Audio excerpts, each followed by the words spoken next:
covering the Northern Bahamas? You're watching the Bahamas Tonight, Northern Edition. Welcome back. The City of Freeport District Council preparing to host the 20th edition of the Junior Junk Canoe Parade on Grand Bahama tomorrow afternoon. The parade kicks off at 5 p.m. downtown Freeport. The council continues to play a crucial role in the promotion of junk canoe, and a man who has helped to push the junk canoe agenda by way of local government is recounting how it all began. Italia Hall has more. Former Chief Councilor Burton Miller says under his leadership, the council wanted to make an impact in the lives of young people on Grand Bahama. Because of this vision, Junior Junk Canoe was adopted by the council in 1997. There was no junk canoe when we came to office, and another aspect of us impacting and molding young minds was to introduce or re-establish a junk canoe program, and we did that and dubbed it Junior Junk Canoe. We then went out, and I believe and I'm not taking credit for it because Councilor Diane Wildgoose was handed the responsibility to nurture and grow this thing that we decided to get into called Junior Junk Canoe. But it was no easy task. He says in the beginning, there were some challenges. The school system was saying that they didn't want the interruption in the school cycle with having to talk about and kids being involved with pasting and junk canoe and all that stuff. And then we had the safety aspect of it. Persons were concerned that we had young kids and who would be responsible for the safety if someone got hurt. Who would be responsible for them. After a series of meetings, all of the parties involved came to an agreement. It's a significant cultural experience for Bahamians. It was also, it introduced a feeder system for the senior parades. And it was on those two planks that we were able to get all the parties together, and we had a very successful initial Junior Junk Canoe. And as you recall, we had challenges with the timing. Junk Canoe was at 3 o'clock in the afternoon because we felt that we wanted even the toddlers to be able to participate. And we did have schools with toddlers out and participating.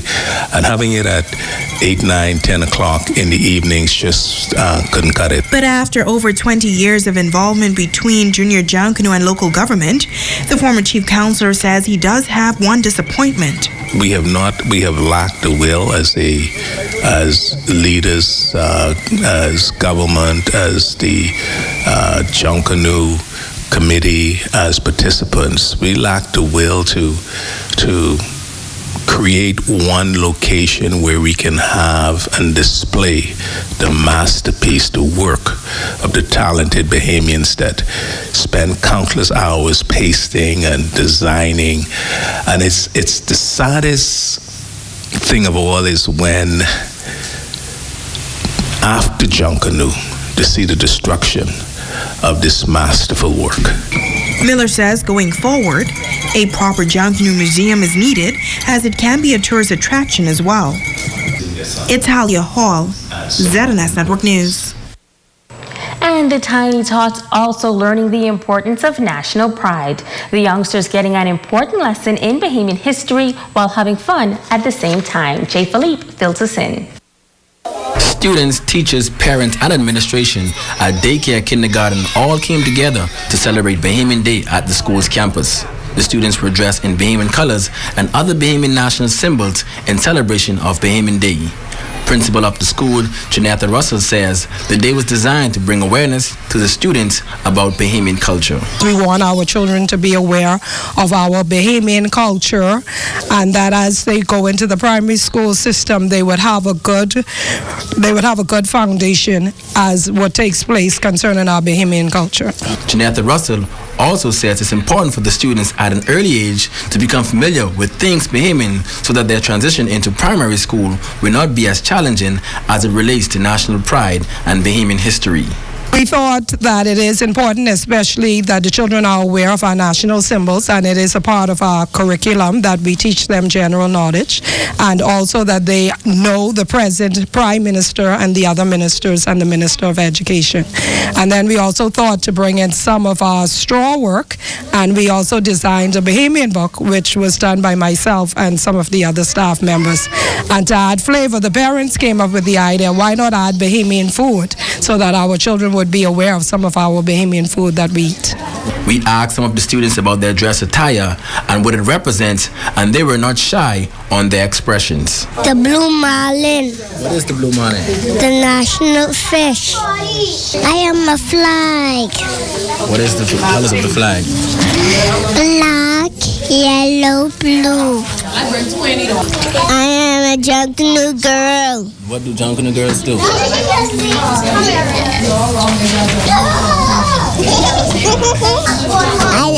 I'm the Bella Elder. I'm Jay Philippe, ZNS Network News. Too cute.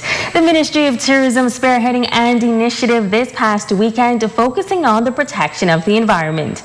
February 2nd was recognized as World Wetlands Day, and students from Lucayan International, Freeport Gospel Chapel, and the West End Primary School came together to clean the mangroves on Bayshore Road in West End.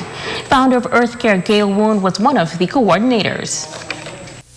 This year, the focus is wetlands and climate change, and how wetlands are very important and can stave off climate change because they take in and deal with the carbon dioxide and the various greenhouse gases that are causing the problems that we're having now. So if we can teach the children to preserve as many wetlands as possible and stop them from being destroyed, then hopefully we can make a difference as far as the onslaught of climate change. Woon shares just why the mangroves were targeted this time around. A lot of times we do beach cleanups, but the mangroves are usually ignored. And today, because mangroves are an integral part and a very valuable part of wetlands, and they make a big difference in stopping climate change and staving off that problem. So we're trying to teach the kids that if we can keep the mangroves clean and healthy, then we hopefully can maybe turn around the problem. And now we wrap up our On the Ward, a look into mental health care series. 5 days of the week you send your children to school, but do you know the issues they face inside those walls? Tonight we take a look at how mental health and mental illness affects young people and how it can be addressed.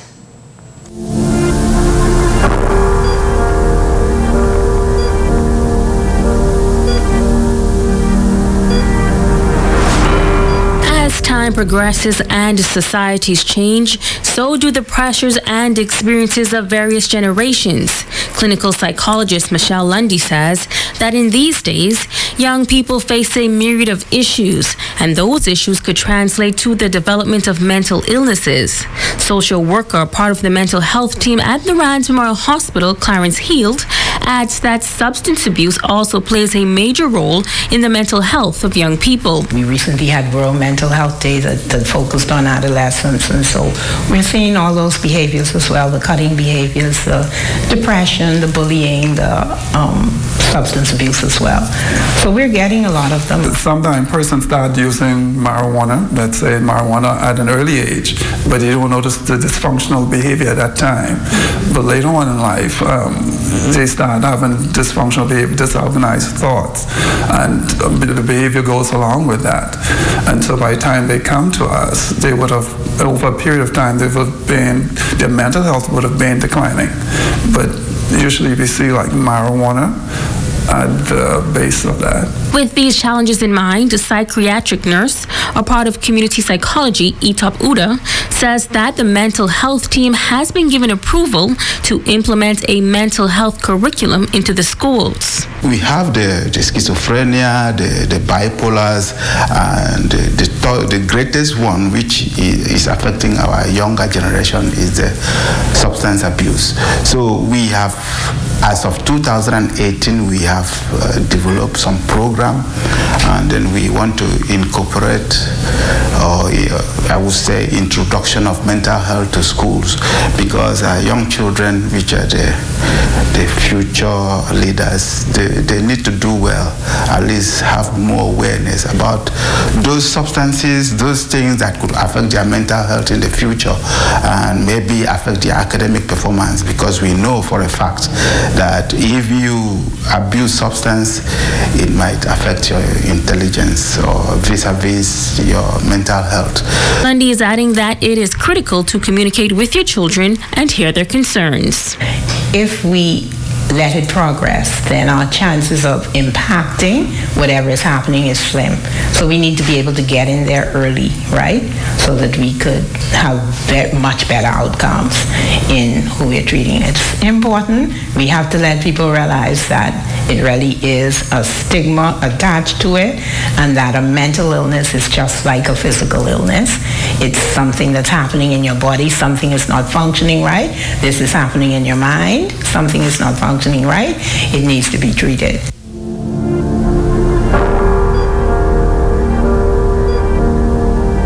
And now it is time to ask the doctor.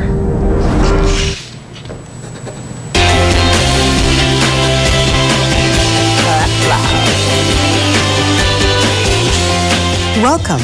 Monica asks, Dr. Pratt, I've been feeling quite under the weather these past few days. I have a slight fever, both my stomach and my head hurts, and I have a bad cough. Since it is flu season, I'm worried that I may have caught the flu. Are these symptoms of the flu? And what should I do if I have it? The symptoms that you are describing sure does sound like the flu. And thanks for sending in your question. Influenza, commonly called the flu, is a viral infection that attacks your respiratory system. At first, the flu may appear to be a common cold, but unlike the common cold, it tends to come on suddenly.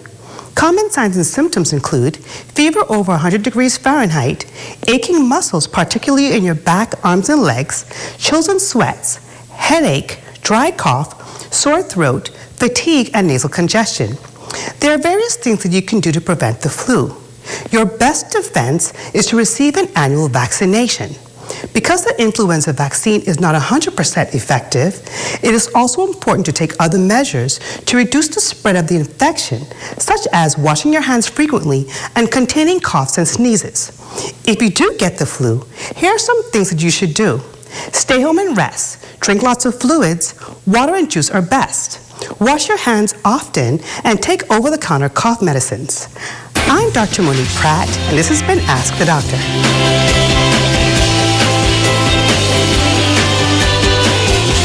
Don't go away. Lamika Knowles is up next with the Tech on Sports.